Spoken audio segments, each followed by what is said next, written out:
And believe it or not, it's working. You have nice pressure, and as you can see,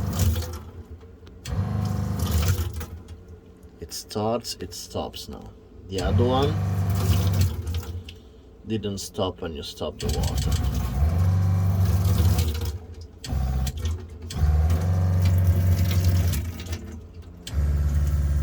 Only have to secure it with a couple of screws. And I'm happy to see that we don't have a leak anymore.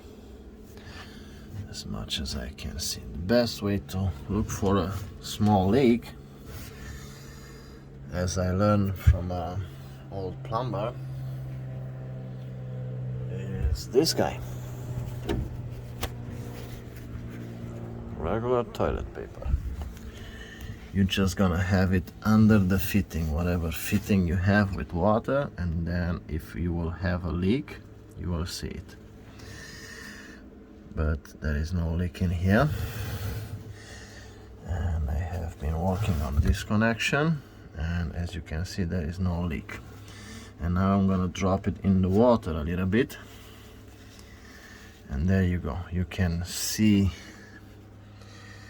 basically, you see, if you have a little water on it, or just a drop, you will see it. Enjoy it, guys.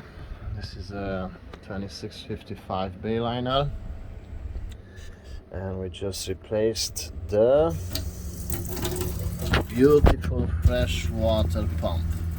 In the process we had some other stuff, but hopefully we can fix those ones as well. Good luck.